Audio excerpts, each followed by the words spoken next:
Op got rejected by a guy who gave her butterflies and wants to know if she should reach out to him. She updates 3 years later painting a love story, but a commenter goes through her post history to reveal a different narrative. Posted by u/chroma_sparkles. So, I, 31F, was seeing a guy, 38M, for about a month. We went on 7 dates total and slept together twice. He seemed very excited about me in the first 3 weeks, planning dates, kissing, holding hands, and showing general PDA in public. He paid for every meal and activity, and he texted me daily. We had great conversations, and everything seemed to be heading toward us happily dating. Then, this past week, I suddenly noticed him slow fading me. Yesterday, when I asked if he was available at all this week, he sent me a text apologizing profusely, saying he thinks we should see other people. I simply replied, while bawling my eyes out, "It's okay. Good luck with everything." I deleted my Bumble account almost instantly after he sent me that message because I was ready to give up, but I remade it today. After swiping a few times, his profile showed up, and I noticed that he had deleted his account and made a new one as well. No idea why. But that shows me he didn't break things off with me for another woman. Of course, like a dork, I still swiped right, holding out some kind of dumb hope that we'll match again. Normally, when I'm rejected by a guy, whether things were going well or bad, I say my little good luck message and move on. But I honestly feel like this guy and I were on the way to something special. I know nothing I say will necessarily change his mind, but for some reason, I really want to send him a message, maybe in a week or two, after some time has passed. I want to let him know how I felt about him because I never really got the chance to. I had been planning to tell him this week that I was developing feelings for him. He was nothing but a gentleman, very nice, generous, and he made me feel really special for the first time in a long while. I truly feel like he was developing feelings for me too. He proved it with his actions and words, which left me feeling like he was genuine. So, for him to end things so abruptly has kind of left me confused. I know people are allowed to change their minds suddenly with no explanation, and he's well within his right to do so. I'd be lying if I said I wasn't hoping the message would get him to change his mind or, at the very least, open the door for us to talk more about what happened. But I'm not a complete fool. I know it's more than likely that he will read it and not respond, even though we didn't end on bad terms. Even knowing that it most likely won't make a difference, I still want to send it because I really do want him to know how much I liked him and appreciated him, even if he doesn't care enough to respond. I feel like it would be very cathartic for me, and whether he responds or not, it would give me some closure because I will have said everything that's been on my mind and in my heart for the past month. Should I go for it, or is it a waste of my time? Edit. You are all right. I won't send him anything. I might still write the message as I originally intended, for my own personal catharsis, but I will not send it to him. I won't make a fool of myself chasing after someone who told me they weren't interested. If he wants to reach out to me, he will. And if I never hear from him again, which I most likely won't, then that's my closure. Thank you for all the responses, even the ones that were a bit harsh. Update 3 years 5 months later. About 3 years ago, I made a post asking if I should reach out to a guy I was seeing after he rejected me. The general consensus was no, so I didn't. However, 3 months after I made that post, he actually reached out to me. We hadn't spoken at all during those 3 months, and I didn't go on any dates with anyone else. When I saw his text, my heart dropped, but I remained skeptical. After about 3 days of texting, he asked me to dinner. I grilled him about why he had rejected me and why he decided to reach back out. I wanted to ensure he wasn't playing any games. If I had sensed even a hint of that, I would have cut him off immediately. To keep things vague for privacy, the reason he gave for rejecting me was that he thought there was an incompatibility between us.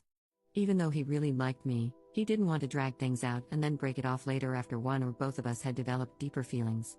I asked why he decided to come back, and he explained that he realized we had something really good. He said he really liked me and was willing to overlook the incompatibility because, after thinking it through, he concluded it wasn't a big deal in the long term. For context, it wasn't anything major like kids, marriage, etc. He admitted he had made an assumption and ended things too early when he probably should have waited and talked it out with me. He acknowledged his mistake and apologized multiple times. I also asked if he had been seeing anyone else during the 3 months we weren't talking. He said no, he hadn't even been on any dates since me. Since he had never given me a reason not to trust him, I chose to believe him. I just wanted to make sure he wasn't using me as a rebound after being dumped or something. Long story short, we've been together ever since that dinner. And now, 3 years later, we're engaged. We are madly in love, and he truly is my best friend. My mom loves him, his mom loves me, he loves my fur babies, and they love him, so all is good. I'm sharing this not to brag, but to encourage people to stop cutting others off so quickly or assuming bad intentions when someone comes back. Believe me, I've been led on and used by men in the past, and I probably should have cut them off sooner. Looking back, the signs were there, but I chose to ignore them. My now fiancé has been nothing but a parade of green flags, but I was still cautious when we started dating.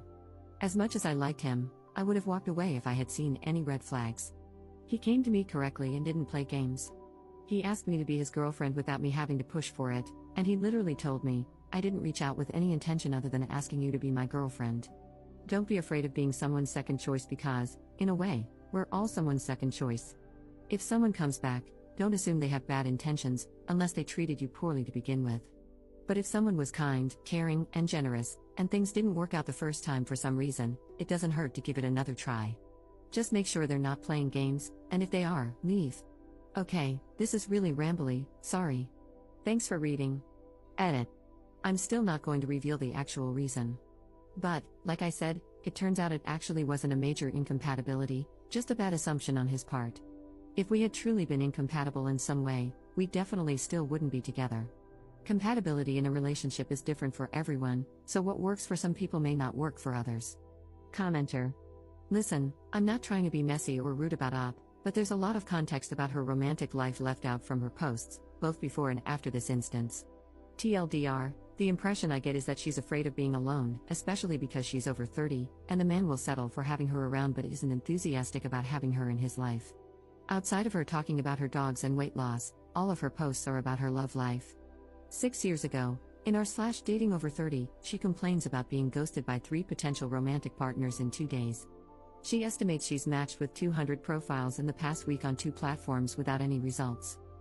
5 years ago, in our /dating over 30, she's talking to 2 guys from online dating platforms. The 2 conversations always turn to cuddling, even when she steers away from that topic. She expresses confusion and seeks confirmation that the guys are trying to get sexual. 5 years ago, in our /divorce, she posts a rant about how she shouldn't be back in the market and deserves her version of domestic bliss. She says she's constantly getting rejected but also states that everyone she speaks with is boring. She mentions that when she was married, she constantly celebrated that she wasn't dating anymore. She closes out by stating she'd never get back with her ex but misses being happy in a marriage. 4 years ago, she wrote the original post about reaching out to the guy who rejected her. 2 years ago, she posts in our /Black Ladies and our /Relationships over 35 about the same topic. She states she's been dating her boyfriend for 14 months and started a conversation about marriage. She's surprised that he's hesitant about marrying her. He says he's not against marriage but is more scared of the possibility of divorce, attributing this fear to watching his parents' nasty divorce. She's shocked because she assumed he wanted marriage, given that his friends and family are all married.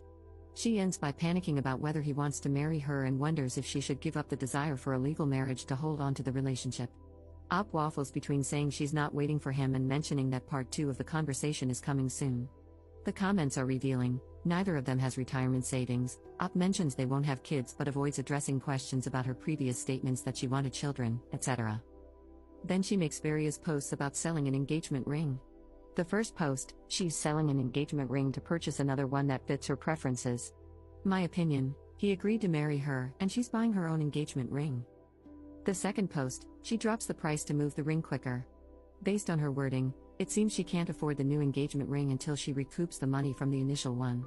This could indicate her financial situation and the level of investment her fiancé has in the engagement, giving him the benefit of the doubt that he's willing to contribute to the costs of the new ring. The third post, she asked for opinions on the different stones she's considering, wanting a moissanite stone as close to a diamond as possible, and posts a video of the loose stone she chose. Then 7 days ago, she posted the update to her original post, the one about reaching out to the guy who rejected her. My thoughts: I don't know if Op comes from a conservative background or grew up on Disney movies /rom-coms, but she seems very male-identified and views marriage as a rite of passage into the top tier of adulthood. She's mentioned in comments that people gain social capital when they get married and that she doesn't want to grow old as someone's girlfriend. I think she's willing to give up her actual wants if it means getting a husband. She has a pattern of deferring to the man in her relationships, even if it means taking on the bulk of the risk. For instance, her ex-husband wanted a husky even though they already had 2 dogs, and she didn't want another dog. The ex left her a couple of months later and left the dog at her house. I think the fiancé was dating around or hooking up and felt sparks with someone else. He started ghosting Op until she asked him a direct question about his availability, and he broke it off with her. He deleted his Bumble account because he was serious about the other person but not Op. When he saw that Op matched with him again, he put her on the back burner as a backup. Once he realized nobody was feeling him or his potential matches didn't lead to anything, he circled back to her. He returned with a half-truth, claiming he made an assumption about their incompatibility, which, to me, translates to liking her well enough but not being invested enough to confirm their compatibility. This lady has a lot going on because she's scared to be alone and build the life she wants due to her FOMO around having a man. I've also noticed that she seems to round up her age in relation to the forums. For example, she was 29 posting in r/dating over 30, not alarming by itself, and 33 posting in r/relationships over 35. It seems like she thinks she's falling behind because she doesn't have a marriage.